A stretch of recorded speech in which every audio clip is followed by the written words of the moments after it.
پھر رکوع سے سر مبارک اٹھا کر اتنا ہی قیام فرمایا اور اس میں بھی یہی کلمات پڑھے، اس کے بعد سجدہ کیا اور اس میں بھی یہی کلمات پڑھے، پھر دونوں سجدوں کے درمیان جلوس فرمایا اور اس میں بھی یہی کلمات ادا فرمائے، اس کے بعد بقیہ رکعتوں میں سورہ آل عمران اور سورہ نساء اور سورہ مائدہ تلاوت فرمائی۔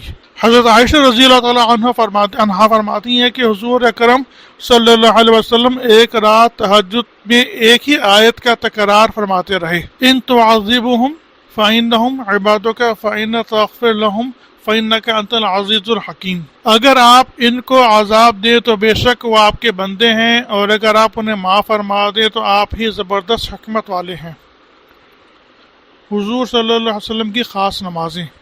حضرت عطا رحمۃ اللہ علیہ فرماتے ہیں کہ میں نے ایک مرتبہ حضرت عائشہ رضی اللہ عنہا سے عرض کیا کہ حضور اقدس صلی اللہ علیہ وسلم کی کوئی عجیب ترین بات سنائیں، تو انہوں نے ارشاد فرمایا، حضور اکرم صلی اللہ علیہ وسلم کی کون سی بات ایسی تھی جو عجیب نہ تھی؟ اس کے بعد فرمانے لگیں، ایک رات کا قصہ ہے کہ سونے کے لیے مکان پر تشریف لائے اور میرے لحاف میں لیٹ گئے، لیٹتے ہی تھوڑی دیر میں فرمایا کہ چھوڑو تاکہ میں اپنے رب کی عبادت کروں، یہ فرما کر کھڑے ہو گئے، وضو کیا اور نماز کی نیت باندھ لی اور رونا شروع کر دیا، یہاں تک کہ سینے مبارک تک آنسو بہ کر آنے لگے، اس کے بعد رکوع کیا، اس میں بھی روتے رہے، پھر سجدے سے اٹھے اور روتے رہے، غرض صبح تک یہی کیفیت رہی، حتیٰ کہ بلال رضی اللہ عنہ صبح کی نماز کے لیے بلانے کو آ گئے۔ میں نے عرض کیا، یا رسول اللہ، آپ اس قدر کیوں روئے؟ اللہ جل شانہ نے تو آپ کے لیے اگلے پچھلے سب گناہ معاف فرما دیے۔ آپ صلی اللہ علیہ وسلم نے فرمایا، میں اللہ کا شکر گزار بندہ نہ بنوں؟ اس کے بعد ارشاد فرمایا، میں ایسا کیوں نہ کرتا، حالانکہ آج مجھ پر یہ آیتیں نازل ہوئی ہیں۔ اس کے بعد آپ صلی اللہ علیہ وسلم نے ان فی خلق السماوات سے لا تخلف المیعاد تک سورہ آل عمران کی آخری رکوع کی آیت تلاوت فرمائی۔ نماز تہجد و وتر۔ حضرت اسود رضی اللہ تعالیٰ عنہ فرماتے ہیں کہ میں نے حضرت عائشہ رضی اللہ عنہا سے حضور اقدس صلی اللہ علیہ وسلم کی رات کی نماز یعنی تہجد و وتر کے متعلق دریافت فرمایا کہ حضور صلی اللہ علیہ وسلم کا کیا معمول تھا۔ انہوں نے فرمایا، حضور صلی اللہ علیہ وسلم عشاء کی نماز کے بعد رات کے اول حصے میں استراحت فرماتے، اس کے بعد تہجد پڑھتے رہتے یہاں تک کہ آخری شب ہو جاتی، تب وطر پڑھتے، اس کے بعد اپنے بستر پر تشریف لے آتے، اگر رغبت ہوتی تو اہل کے پاس تشریف لے جاتے، پھر صبح کی اذان کے بعد فوراً اٹھ کر غسل کی ضرورت ہوتی تو غسل فرماتے، ورنہ وضو فرما کر نماز کے لیے مسجد تشریف لے جاتے۔ شعبان کی 15ویں شب۔ حضرت عائشہ رضی اللہ عنہا فرماتی ہیں کہ رسول اللہ صلی اللہ علیہ وسلم نے فرمایا، میرے پاس اس وقت جبرائیل آئے اور بتائے کہ آج کی رات شعبان کی 15ویں رات ہے، اس لیے اس رات کو حق تعالیٰ بنو کلب کی بکریوں کے بالوں کے برابر مخلوق کو جہنم سے آزاد کریں گے، البتہ مشرک اور کینہ پرور اور قطع رحمی کرنے والے اور ٹخنوں سے نیچی لنگی پہننے والے، نیز والدین کی نافرمانی کرنے والے، ہمیشہ شراب نوشی کرنے والے پر حق تعالیٰ کی نظر عنایت نہ فرمائیں گے۔ اس کے بعد آپ صلی اللہ علیہ وسلم نے کپڑے اتارے اور فرمایا، عائشہ کیا کہ تم آزاد عبادت کرنے کی اجازت دیتی ہو؟ اجازت حاصل کرنے کی ضرورت اس لیے ہوتی کہ رات بھر عبادت کرنے کا معمول نہ تھا، بلکہ کچھ حصہ ازواج مطہرات کی دل جوئی اور جن جماعی کے لیے مخصوص تھا، یہ اس رات نہ ہو سکا۔ میں نے عرض کیا، ہاں میرے والدین آپ پر قربان، چنانچہ آپ صلی اللہ علیہ وسلم کھڑے ہوئے اور نماز شروع فرما دی، پھر ایک لمبا سجدہ کیا، حتیٰ کہ مجھے خیال ہوا کہیں خدا نہ خواستہ آپ صلی اللہ علیہ وسلم کی روح قبض نہیں ہوگی۔ میں کھڑی ہو کر ٹٹولنے لگی اور اپنا ہاتھ آپ صلی اللہ علیہ وسلم کے تلووں پر رکھا۔ آپ صلی اللہ علیہ وسلم میں کچھ حرکت ہوئی جس سے میں مسرور و مطمئن ہو گئے۔ میں نے سنا کہ آپ صلی اللہ علیہ وسلم سجدے میں پڑھ رہے تھے، اللہم انی اعوذ بک بعفوک من عقابک واعوذ برضاک من سخطک واعوذ بک منک جل وجہک لا احصی ثناء علیک انت کما اثنیت علی نفسک، میں پناہ چاہتا ہوں آپ کے عفو و درگزر کے ذریعے آپ کے عذاب سے، اور پناہ چاہتا ہوں آپ کی رضا کے ذریعے آپ کی ناراضگی سے، اور آپ کی پناہ چاہتا ہوں آپ ہی سے۔ آپ باعظمت ہیں اور میں آپ کی شایان شان تعریف نہیں کر سکتا، آپ ویسے ہی ہیں جیسے آپ نے خود اپنی ثنا فرمائی۔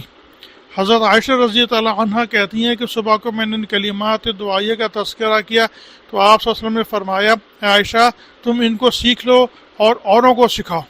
مجھے جبریل علیہ السلام نے کلمات سکھائے ہیں اور کہا ہے کہ میں نے سجدے میں بار بار پڑھوں۔